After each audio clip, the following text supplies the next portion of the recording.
Hello बच्चों, कैसे हो आप। तो आज फिजिक्स का पेपर हुआ था बच्चों का 4/3/2024 को। सीबीएसई की बात कर रहा हूँ मैं। ओवरऑल जो पेपर था वो मॉडरेट से डिफ़िकल्ट कहा जा सकता है। मतलब ऐसे 4-5 सालों में इस तरह का पेपर अभी तक नहीं आया। लेकिन फिर भी एक बार जो पेपर है वो किया जाने लायक था। मतलब जिस बच्चे ने पढ़ा है 50 तक तो आराम से ला सकता है, ऐसे कोई दिक्कत वाली बात नहीं है। फिलहाल आपके सामने पेपर को मैं सॉल्व करने वाला हूँ। पूरा का पूरा पेपर किस तरह से सॉल्व हो सकता था, क्या अप्रोच अगर आप यूज़ करते हो तो पेपर इजी आपको लगता, और क्या आपसे गलती हुई, ये भी अपन देखेंगे। मेरे पास जो है यहाँ पर वो सेट 3 है। सेट 3 के लिए कह रहे थे कि ये बहुत टफ रहा, तो इसी सेट को मैं सॉल्व कर रहा हूँ सबसे पहले, और इसके सॉल्यूशन के अकॉर्डिंग ही अपन देखेंगे बाकी सेट का जो भी हिसाब किताब है ना, क्योंकि बहुत सारे क्वेश्चन तो सिमिलर होते हैं, कुछ क्वेश्चन में चेंजेस होते हैं। तो चलिए शुरू करते हैं।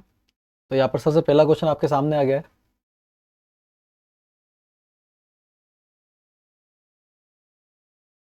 पहला क्वेश्चन है, an electric dipole of dipole moment P is kept in a uniform electric field E.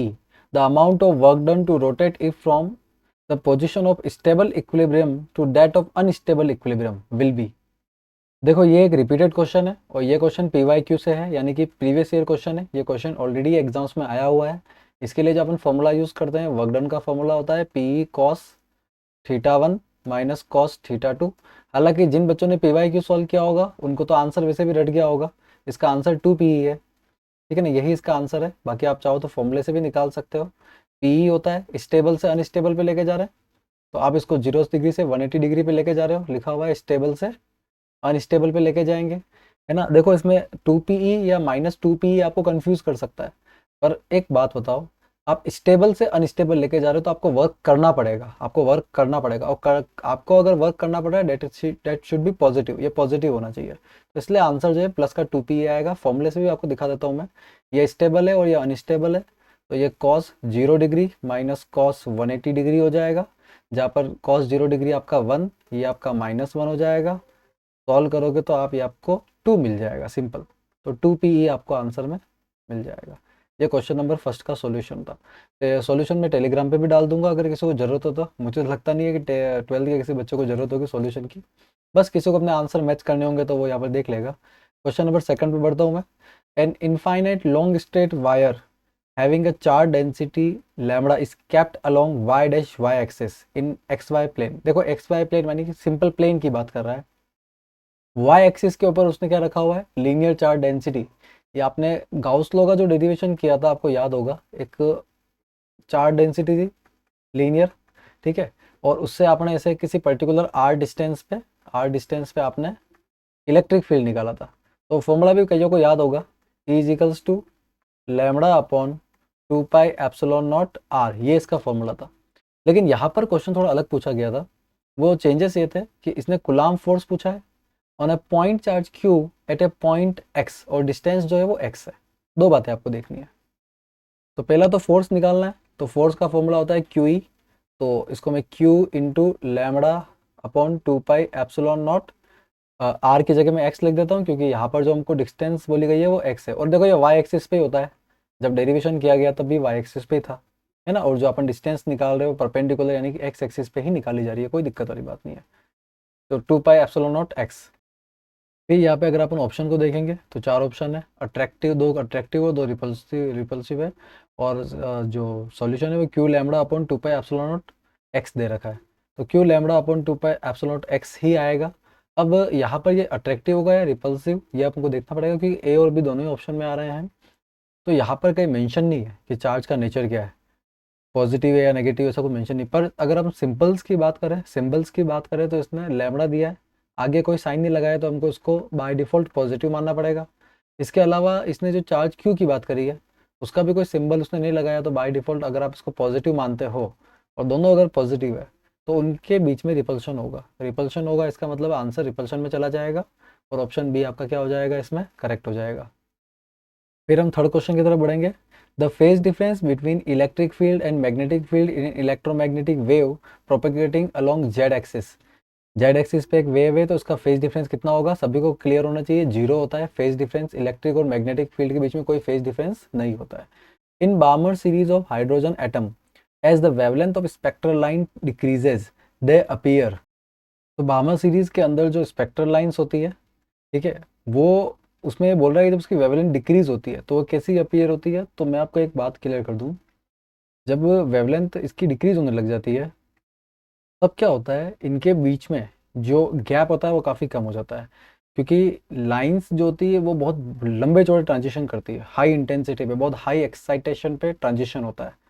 ऐसे भी समझ सकते हो आप कि लो वेवलेंथ के जो ट्रांजिशन है उनकी फ्रिक्वेंसी बहुत हाई होती है। फ्रिक्वेंसी हाई होने का मतलब ट्रांजिशन सारे बहुत ही अपर लेवल से हो रहे हैं।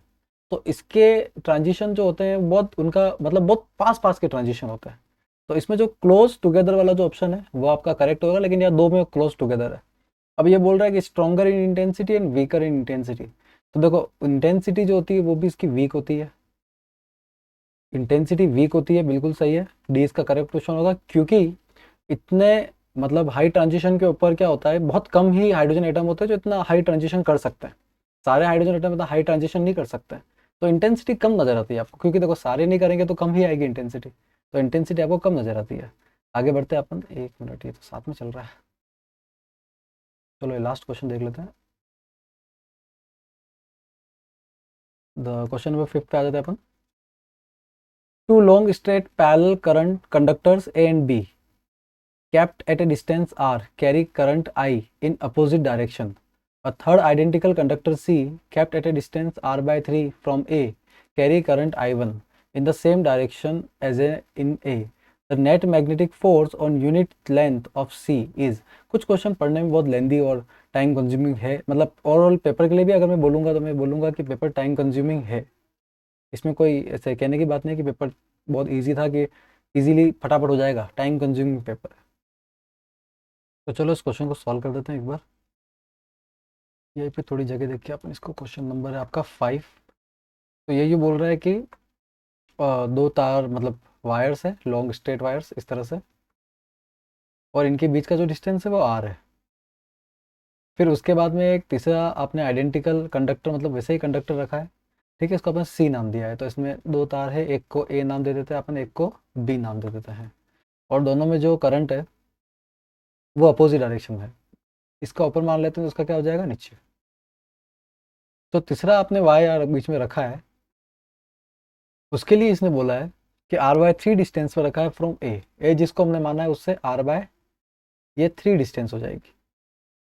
तो बच्ची कुछ जो डिस्टेंस है वो 2r/3 हो जाएगी, इसमें भी कोई डाउट नहीं है अगर टोटल डिस्टेंस आपकी आर है तो, जैसा कि इसने बोला है। फिर उसके बाद में यहाँ पर आगे बोल रहा है कि सेम डायरेक्शन, जो ए की डायरेक्शन है वहीं पे इसमें करंट है, तो ए की डायरेक्शन में ही इसमें करंट है, इसको सी नाम दे देता है अपन। ठीक है, तो आपको पूछ रहा है नेट मैग्नेटिक फोर्स ऑन सी, है ना, यूनिट लेंथ पे नेट मैग्नेटिक फोर्स क्या होगा। तो देखो नेट मैग्नेटिक फोर्स अपने को निकालना है, तो फोर्स पर यूनिट लेंथ निकालना है एक्चुअली। तो फोर्स पर यूनिट लेंथ का फॉर्मूला होता है mu naught I1 I2 upon 2πd, ये फॉर्मूला होता है। ठीक है, तो अपन क्या करते हैं, सी पे निकाल लेते हैं दोनों की वजह से। तो देखो इसमें बेसिक कंसेप्ट हम यूज करेंगे कि पैरेलल करंट जो होते हैं वो अट्रैक्ट करते हैं, और एंटी पैरेलल क्या करते हैं, रिपेल करते हैं।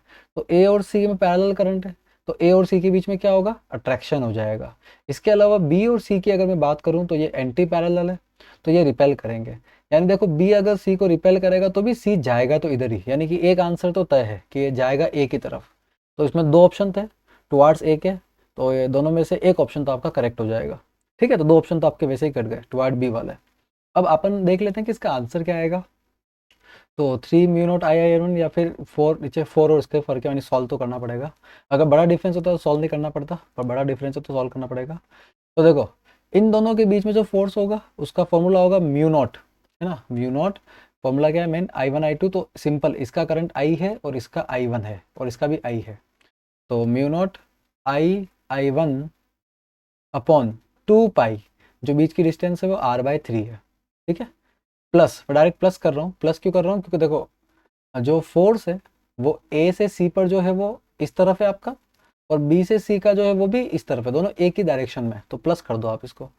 तो म्यू नॉट इन दोनों के बीच में क्या होगा, force, that is again I1, क्योंकि करंट तो वही कॉन्फ़िगरेशन है, इसका I और इसका I1 है। और नीचे जो डिस्टेंस है वो 2 पाई, यहाँ पर जो डिस्टेंस है वो 2r/3 आ जाएगी। इसको जब मैं सॉल्व करूँगा 3 ऊपर चला जाएगा, इधर भी 3 ऊपर चला जाएगा, तो सब कुछ सेम आ रहा है, 1 एंड 1/2 बचेगा, तो 3/2 यानी कि 9 म्यू नॉट I1 अपॉन, ठीक है, 3/2 यानी 4 हो जाएगा, तो 4πr। ये आपका आंसर इसका बैठना चाहिए। मुझे लगता नहीं शायद ये आंसर आ रहा है, 9/4 तक कोई सॉल्यूशन नहीं है, 9/4 कोई सॉल्यूशन नहीं है, ये क्वेश्चन में 9/4 सॉल्यूशन नहीं है। अगर मैं इसको प्लस की बजाय माइनस करता हूँ तो ऊपर वाला आंसर आ जाएगा, ठीक है ना, ये वाला। और क्यों माइनस करूँ भाई, माइनस क्यों करूँ, नीचे वाला आंसर आ जाएगा, सी वाला। माइनस नहीं करना है, बोनस क्वेश्चन है, डेफिनेटली मैं श्योर हूँ कि ये बोनस में जाएगा, ठीक है। ये बोनस क्वेश्चन है, इसका मुझे लगता है इनसे एक छोटी सी गलती शायद यहाँ पे ये हुई होगी, या हो सकता है मेरे से गलती हो रही हो। गलती ये है कि माइनस करके सॉल्व कर दिया होगा तो आंसर आ जाता है, बट मुझे पता है प्लस हो रहा है, क्योंकि आपको मैं अगर क्लियर करूं, ए और सी के बीच में अट्रैक्शन होगा, क्योंकि parallel current attracts, anti parallel repel. तो अगर ये इसको रिपेल करेगा तो इधर जाएगा, और ये इसको अट्रैक्ट करेगा तो भी ये इधर जाएगा, तो दोनों एक ही डायरेक्शन में, तो प्लस तो करना पड़ेगा। तो फॉर्मूला जो मैंने यूज़ किया है वो फॉर्मूला भी अपने आप में परफेक्ट है, तो फॉर्मूला सही है, कंसेप्ट सही है, तो आंसर गलत कैसे आ सकता है, ठीक है ना। तो यह क्वेश्चन बोनस में जाएगा, 5th क्वेश्चन बोनस में जा सकता है, ठीक है। चलो अब नेक्स्ट पेपर की तरफ बढ़ता हूँ, नेक्स्ट मतलब क्वेश्चन की तरफ। 6th क्वेश्चन पर जाता है अपन। यहाँ से मैं इसको थोड़ा शॉर्ट कर देता हूँ, शायद आपको देखने में प्रॉब्लम होगी, पर मैं पढ़ लूँगा क्वेश्चन को, है ना। ठीक है, क्वेश्चन नंबर 6 की बात कर लेते हैं। A coil of n turns is placed in a magnetic field B such that B is perpendicular to the plane of the coil. B changes with time as B is equals to B naught cos 2 pi by T into T, where T is a time period. The magnitude of induced EMF in the coil will be maximum at. तो यहाँ पर एक basic question है, maximum induce EMF के maximum की बात कर रहा है, और बी की वैल्यू दे रखी है। देखो बी दे रखा है इसने, B is equals to B not cos 2 pi by T into T, ठीक है, ये दे रखा है, एक मिनट है।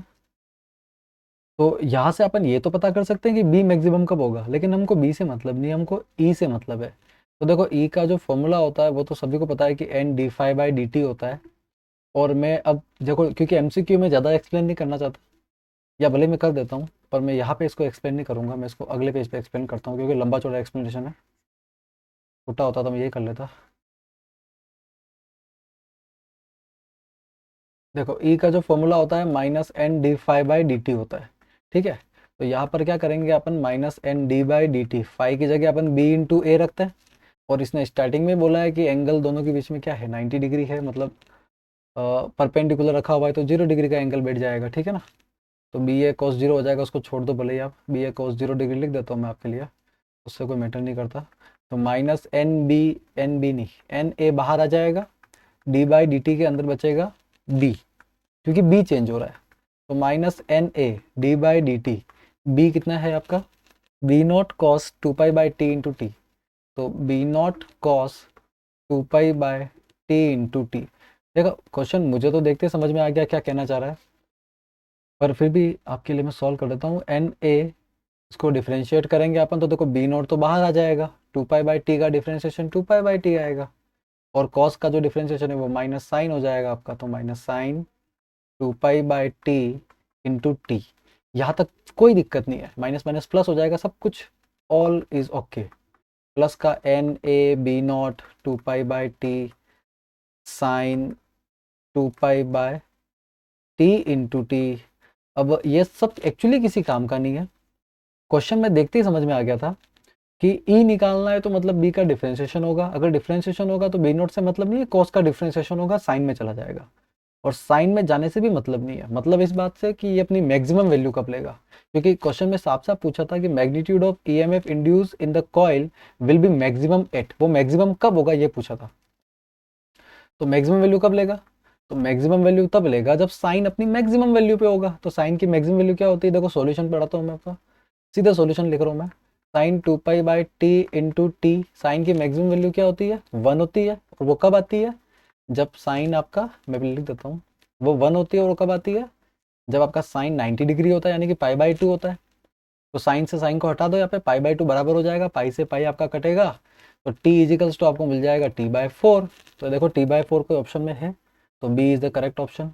एन टी बाई फोर दे रखा है, एन मतलब 1 2 3 4, क्योंकि इंटरवल चेंज होते रहते हैं। तो इतना सा सॉल्यूशन है लिटरली इसका, पर मुझे नहीं लगता है कोई बच्चा एकदम से इसको सोच लेगा कि इतना सा सॉल्यूशन है, उसको शायद थोड़ा टाइम लग सकता है। ठीक है, अगले क्वेश्चन पे चलते हैं अपन 7वें नंबर पे। A circular loop A of radius r carries a current I. Another circular loop B of radius r is equals to r by 20 is placed concentrically in a plane of A. The magnetic flux linked with loop B is proportional to, देखो magnetic flux पूछ रहा है, mutual inductance का concept है, साफ दिख रहा है। एक कॉइल बड़ी है, एक कॉइल छोटी है, तो ये तो म्यूचुअल इंडक्टेंस के अंदर ही होता है। तो किसी को म्यूचुअल इंडक्टेंस का फॉर्मूला अगर याद हो तो वो भी गैस कर सकता है। बाकी फ्लक्स से भी निकल जाएगा, मैग्नेटिक फील्ड इनटू एरिया होता है फ्लक्स। तो मैग्नेटिक फील्ड तो ठीक है जो भी होगा, मैग्नेटिक फील्ड में रेडियस आ सकती है, पर ये तो सोलेनोइड टाइप होता है ना, सर्कुलर लूप है। और वैसे भी अंदर का फील्ड तो यूनिफॉर्म होता है, तो इसको तो उड़ा ही दो आप, बी को उड़ा दो, हटा दो, खाली एरिया पे डिपेंडेंट हो गया है वो, बी तो यूनिफॉर्म है। तो एरिया जो होता है उसका फॉर्मूला होता है पाई आर स्क्वायर, यानी कि आर पे डिपेंडेंट हो गया है। ठीक है, तो फ्लक्स अगर आर पे डिपेंडेंट है, मतलब आर स्क्वायर पे डिपेंडेंट है, तो बस यही पूछ रहा है, आर का स्क्वायर डी करेक्ट ऑप्शन हो जाएगा इसका सीधा सीधा। क्वेश्चन नंबर 8 पे चलते हैं अपन। Galvanometer of resistance 100 ohm is converted into an ammeter of range 0 से 1 एम्पियर, मतलब 1 एम्पियर है, सीधी सीधी बात है, using a resistance of 0.1 ohm. The ammeter will show full scale deflection for a current of about, ये previous year PYQ का question ही है। ठीक है ना, प्रीवियस ईयर में आया हुआ क्वेश्चन है। तो इसमें डायरेक्ट फॉर्मूला यूज़ हो रहा है ना, कौन सा फॉर्मूला है, तो शंट का फॉर्मूला पता होगा आप सभी को, I g r g upon I minus I g, ये शंट रेजिस्टेंस का फॉर्मूला होता है। इसी फॉर्मूले से आपका डायरेक्ट हो जाएगा। ठीक है, यही सॉल्व कर देता हूँ भले, या अगले पेज पे कर देता हूँ। एस इजिकल्स टू था I g r g upon I minus I g. सारा डेटा आपको दे रखा है, शंट की वैल्यू दे रखी 0.1 ओम, जो छोटा सा रेजिस्टेंस है, और आई जी आपको नहीं दे रखा है, आई जी आपको निकालना है। रेजिस्टेंस ऑफ गैल्वेनोमीटर दे रखा है 100 ओम। ठीक है, तो ये आपका 100 हो गया। फिर डिवाइड में आई जो है वो आपको दे रखा है, देखो आई क्योंकि फुल स्केल डिफ्लेक्शन बोला है इसने, तो आप इसके मैक्सिमम वैल्यू 1 ले लोगे। ठीक है, तो 1 ले लिया हमने, 1 माइनस आई जी जो है वो आपको निकालना है। तो देखो 0.1 है, पॉइंट हटाया 10 आया, तो एक जीरो को उधर मल्टीप्लाई कर दो, तो ये मुझे मिल जाएगा 1 minus I G equals two I G into 1000। ठीक है, तो यहाँ से आई जी को उधर भेज दो, तो 1 इजिकल्स टू आ जाएगा आई जी प्लस हो जाएगा, तो 1000 1 आई जी हो जाएगा, दैट इज आई जी की वैल्यू आपको मिल जाएगी 1 अपॉन 1001, यानी इसको आप 1000 ही मान लो, तो ऊपर जाके 10⁻³ हो जाएगा। सोल्व थोड़ी करने बैठोगे आप इसको, तो -3 यानी कि मिली एम्पियर होता है, 1 मिली एम्पियर। यहाँ पे आप सॉल्व करोगे तो देखोगे तो 1 मिली एम्पियर आपको ऑलरेडी ऑप्शन दिख रहा है ना, और जो आप ढूंढ रहे हो ऑप्शन वो आपको नहीं मिलेगा। 1001 से तो डिवाइड होने का सेंस बनता ही नहीं है कोई। 9 क्वेश्चन पे चलेंगे अपन। The RMS value of current given by I equals to this and this is, ये भी पीवाईक्यू है, ये भी प्रीवियस ईयर क्वेश्चन आया हुआ क्वेश्चन है। ठीक है, तो इसकी आरएमएस वैल्यू निकालनी है, तो आरएमएस के लिए जो स्टेप्स होती है वो आप फॉलो कर लो, आपको आरएमएस मिल जाएगा। तो क्या स्टेप्स होती है, आई इजिकल्स टू दे रखा है I1 कॉस ओमेगा टी, मैं थोड़ा जल्दी करूँगा है ना इसको, क्योंकि मैं पेपर लंबा नहीं खींचना चाहता। I2 sine omega T. RMS के लिए क्या करना पड़ता है, पहले स्क्वायर मीन रूट, देखो कई बार ऐसा होता है कि पेपर देख के बच्चों का दिमाग खराब हो जाता है, स्टार्टिंग के 2-3 क्वेश्चन टफ होते ही होता है हमेशा, तो वो देख के क्या होता है, बच्चों का दिमाग खराब हो जाता है कि यार अब क्या करेंगे, पेपर मतलब बहुत टफ आ गया, हमको पेपर समझ में नहीं आ रहा है, इस तरह की उनकी फीलिंग आ जाती है। पर ऐसी फीलिंग नहीं रखनी होती है ना, आगे से आगे पेपर सॉल्व करते रहना होता है। अब यहाँ पे अगर आपने ऐसी फीलिंग रखी होगी तो आपको बड़ा दुख होगा इस पेपर में, है ना, क्योंकि अब आपको है ना ऐसे क्वेश्चन जो है ना इजी है, जो आरएमएस निकालना है, जो इजी क्वेश्चन, ये भी आपको टफ लग रहे होंगे, है ना, जब आप पेपर करने बैठे होंगे तो आपको ये क्वेश्चन भी टफ लग रहे होंगे। तो चलो इसको स्क्वायर कर देते हैं, तो मैं सीधा कर रहा हूँ, जब इसका स्क्वायर करूँगा तो I1 का स्क्वायर हो जाएगा कॉस स्क्वायर ओमेगा टी, इधर से I2 का स्क्वायर हो जाएगा, ठीक है, साइन, एक मिनट साइन है, हाँ, साइन स्क्वायर ओमेगा टी, और फिर एक 2 I1 I2 वगैरह वाली स्टेप बनेगी, मैं उसको इग्नोर कर रहा हूँ। क्यों इग्नोर कर रहा हूँ मैं बता देता हूँ। जब हम मीन लेंगे तब मीन पे मैंने आपको सिखा रखा है कि स्क्वायर फंक्शन का एवरेज होता है वो 1/2 हो जाता है, तो I1 का स्क्वायर और ये 1/2 हो जाएगा, इधर ये I2 का स्क्वायर और 1/2 हो जाएगा, और जो सिंगल फंक्शन होता है उसका एवरेज जीरो होता है, तो उसका जीरो हो जाएगा ना, इसका जीरो हो जाएगा, सिंगल फंक्शन है ना, स्क्वायर फंक्शन नहीं है।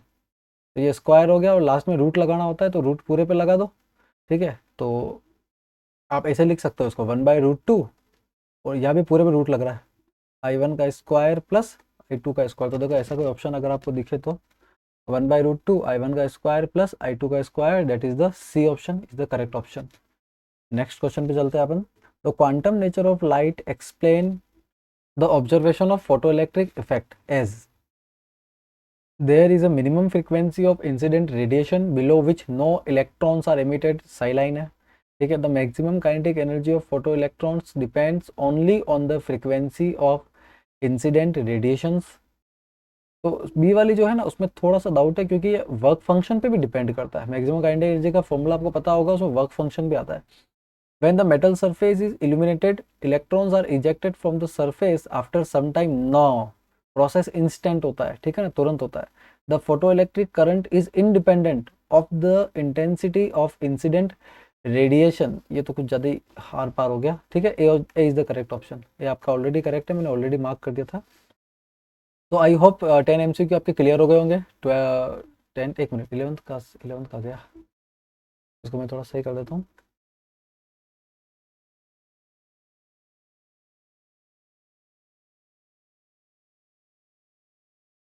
ठीक है, ये आपका पेपर है। अब 11th क्वेश्चन पे चलेंगे अपन। The magnetic susceptibility for a diamagnetic material is, diamagnetic material के लिए मैंने कई बार आपको याद कराया, PYQ है ये बच्चों, ये भी PYQ है, ठीक है। पहले आया हुआ क्वेश्चन है ये, बिल्कुल इसी तरह से आया था, है ना। बस ये MCQ में नहीं आया, ये जनरल क्वेश्चन में आया, अभी MCQ में आ गया। मैग्नेटिक ससेप्टिबिलिटी, डायमैग्नेटिक की मैग्नेटिक ससेप्टिबिलिटी कम होती है और नेगेटिव होती है, small and negative is the correct option, ठीक है। The radius nth orbit of Bohr's model of hydrogen atom varies with, ये भी रिपीटेड क्वेश्चन है, PYQ है, ये भी रिपीट हुआ है, ठीक है ना, प्रीवियस ईयर क्वेश्चन का ही पार्ट है ये। RN यानी कि radius of nth orbit of Bohr's model, तो इसका फॉर्मूला आपको याद होना चाहिए था। तो वो कुछ 0.5 समथिंग कुछ होता है ना, n²/z ऐसे कुछ होता है इसका फॉर्मूला, ठीक है। तो एंगस्ट्रॉम में होता है, जो भी होता है ये फॉर्मूला, लेकिन इसमें डिपेंडेंसी जो है वो आपको ध्यान रखनी है कि डिपेंडेंसी क्या होती है, n² की, क्योंकि ये क्वेश्चन ऑलरेडी अलग अलग, इवन ये नीट वगैरह ऐसे एग्जाम में भी इस तरह का क्वेश्चन आ चुका है। तो n² की प्रोपोर्शनल होती है, तो आपको ध्यान रखना है n² इसके फॉर्मूले में आ जाएगा, ठीक है। अब यहाँ से 12वें से बाद 13वें पे आ गया है, नोट यहाँ पे लगा हुआ है। और question 13 to 16 statement are given, assertion based question है, तो both assertion reason are true. चलो मैं इसको नहीं पढ़ता हूँ, है ना, आई होप आपने इसको पढ़ा होगा। आगे बढ़ते हैं अपन 13 क्वेश्चन पे। तो असर्शन है, when electrons drift in a conductor it does not mean that all free electrons in a conductor are moving in the same direction. फिर यहाँ पर रीजन दे रखा है, the drift velocity is superposed over large random velocities of electrons. तो ठीक है, drift velocity जब किसी कंडक्टर के ऊपर आप डिस्कस करते हो, तो ये इसका असर्शन तो बिल्कुल सही है कि वो सारे के सारे इलेक्ट्रॉन पे अप्लाई नहीं होते। देखो इलेक्ट्रॉन तो बहुत सारे होते हैं ना किसी भी कंडक्टर के अंदर, तो क्या सारे के सारे इलेक्ट्रॉन एक ही डायरेक्शन में मूव करेंगे, ऐसा नहीं होता, ठीक है ना, क्योंकि बहुत सारे रैंडम इलेक्ट्रॉन होते हैं। आपको पता होगा मोशन जो होता है, इलेक्ट्रिक फील्ड देने से पहले उनका मोशन रैंडम होता है, ठीक है ना। और जैसे आपने इलेक्ट्रिक फील्ड दिया और उसके बाद में वो एक पर्टिकुलर डायरेक्शन में चलता है, पर क्या सारे के सारे चलते हैं, ऐसा कहीं नहीं लिखा हुआ, ऐसा कहीं मेंशन नहीं है, ठीक है। तो सारे के सारे की बात ही नहीं है, तो यानी कि ये स्टेटमेंट अपने आप में करेक्ट है, असर्शन अपने आप में करेक्ट है। फिर ये आगे बोल रहा है कि drift velocity superposed over large random velocities, मतलब ये है कि ड्रिफ्ट वेलोसिटी जो लार्ज रैंडम वेलोसिटी जो होती है इलेक्ट्रॉन की, क्योंकि इलेक्ट्रॉन का मोशन पहले रैंडम होता है, तो उस पर वो क्या सुपरपोज कर जाती है, तो बिल्कुल सही है, ये भी सुपरपोज कर जाती है, ठीक है ना। और बिल्कुल उन सबको एक ही डायरेक्शन में ले आती है, ये बात बिल्कुल सही है। लार्ज मतलब बहुत ज़्यादा जो रैंडम इलेक्ट्रॉन्स है उनकी बहुत ज़्यादा जो वेलोसिटीज होती है उन पर वो काम करती है। तो एसर्शन और रीज़न दोनों ही ट्रू है, ठीक है। और रही बात करेक्ट एक्सप्लेनेशन की या नहीं की, तो आपस में रिलेटेड स्टेटमेंट है, एक्सप्लेनेशन का आइडिया नहीं लगता इसके अंदर, बट ये स्टेटमेंट बहुत रिलेटेड है, तो इसका ऑप्शन ए ही होना चाहिए, है ना, इसका ऑप्शन ए ही होना चाहिए, ए यानी कि both assertion and reason are true and explanation, ठीक है ना, क्योंकि बहुत ही रिलेटेड स्टेटमेंट है। फिर अगला है, in interference and diffraction of light, light energy reduces in one region producing a dark fringe, it increases in another region and producing a bright fringe. ये भी बिल्कुल सही स्टेटमेंट है, ठीक है ना। एक जगह पर जो लाइट एनर्जी है वो कम हो जाती है और एक जगह क्या हो जाती है, ज़्यादा हो जाती है। This happens because energy is not conserved लिखा हुआ है इसने in the phenomena of interference and diffraction. देखो एनर्जी हर जगह कंजर्व होती है, आपका जो सिलेबस है उसमें एनर्जी हर जगह कंजर्व होती है, तो एसेशन सही है ना, बट जो रीज़न है वो फॉल्स है, ठीक है। Assertion is true and reason is false, c हो जाएगा इसका ऑप्शन, ठीक है। अगला, the temperature coefficient of resistance is positive for metals and negative for p type semiconductor. ये भी ठीक है स्टेटमेंट, अपने आप में एसेशन अपने आप में करेक्ट है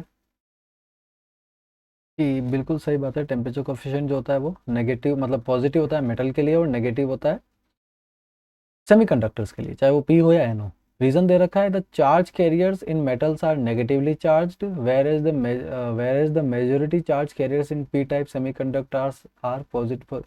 ये इसका रीजन नहीं है। स्टेटमेंट एसेशन अपने आप में करेक्ट है और रीजन भी देखो अपने आप में करेक्ट है। रीजन मतलब अपने आप में करेक्ट है ना, कि चार्ज कैरियर मेटल के अंदर नेगेटिवली चार्ज होते हैं, मेजोरिटी जो होते हैं पी टाइप के अंदर वो पॉजिटिवली चार्ज होते हैं, बिल्कुल सही है। लेकिन ये आपस में एक दूसरे का एक्सप्लेनेशन नहीं है, ठीक है ना। ये भी आपको समझना पड़ेगा कि करेक्ट दोनों है पर एक्सप्लेनेशन नहीं है, तो इसका बी इसका ऑप्शन हो जाएगा। दोनों करेक्ट है अपने आप में बट एक दूसरे को एक्सप्लेन नहीं कर रहे हैं। 16 क्वेश्चन की बात कर लेते हैं। Electrons are ejected from the metal from the surface of zinc when it is irradiated by yellow light. Yellow light से जिंक से इजेक्ट हुए हैं। Energy associated with the photon of yellow light is more than the work function of zinc. तो पहली बात तो ये है कि इलेक्ट्रॉन्स जो है इजेक्टेड होते हैं surface of zinc, zinc yellow light से क्या वो इजेक्ट होते हैं, तो येलो लाइट से आई थिंक इजेक्ट होते हैं, शायद येलो लाइट से इजेक्ट होते हैं, ठीक है ना। इस सेशन को अपन एक बार सही मान लेते हैं। Energy associated with a photon of yellow light is more than the work function of zinc.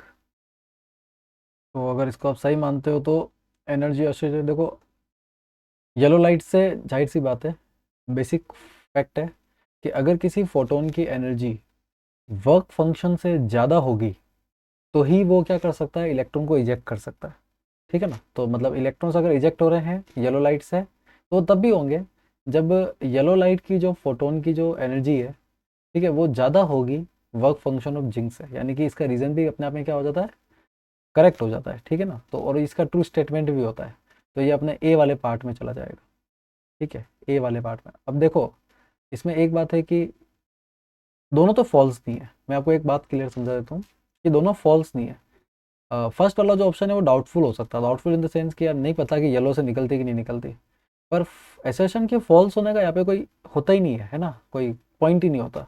इसलिए मैं मानता हूँ कि एसेशन सही है, इसलिए मैं मान रहा हूँ कि एसेशन क्या है, करेक्ट है। या तो दोनों गलत हो जाएंगे, ठीक है, तो दोनों गलत तो नहीं क्योंकि सेकंड स्टेटमेंट तो करेक्ट ही है, ठीक है। तो इसलिए आपका क्या कहेंगे अपन, असर्शन रीजन असर्शन करेक्ट होगा। मुझे लगता है कि ये सिलेबस के शायद बाहर का क्वेश्चन हो सकता है, आउट ऑफ सिलेबस ये हो सकता है, मैं श्योर नहीं कह रहा हूँ, मैं खाली आइडिया लगा रहा हूँ, क्योंकि येलो से निकलेगा रेड से निकलेगा हमको क्या पता, ठीक है ना। कोई ऐसे वैल्यू तो दे नहीं रखी है, डेटा तो दे नहीं रखा है, ठीक है, तो बिना डेटा के अपन ऐसे आइडेंटिफाई नहीं कर सकते कि वो होगा या नहीं होगा। तो मुझे लगता है कि ये आउट ऑफ कॉन्टेक्स्ट क्वेश्चन है, थोड़ा सा आउट ऑफ सिलेबस का पार्ट लग रहा है मुझे ये, ठीक है। बाकी सबके अपने अपने विचार हो सकते हैं इस क्वेश्चन को लेके, मुझे लगता है आउट ऑफ कॉन्टेक्स्ट हो रहा है। नेक्स्ट क्वेश्चन में चलेंगे अपन, शायद एमसीक्यू आपके हो चुके हैं, 16 एमसीक्यू थे, 16 के 16 एमसीक्यू आपके हो चुके हैं। अब सेक्शन बी स्टार्ट हो रहा है, तो सेक्शन बी में एक काम करता हूँ, अलग वीडियो में ले लेता हूँ। एक बार सेक्शन ए मैंने एमसीक्यू करा दिया क्योंकि वीडियो बहुत लंबा लंबा हो जाएगा, बाकी खाली एमसीक्यू में काफ़ी टाइम लग गया। तो नेक्स्ट वीडियो में अपलोड करता हूँ ना उस चीज़ को मैं, ताकि मैं भी थोड़ा रेस्ट ले लूँ।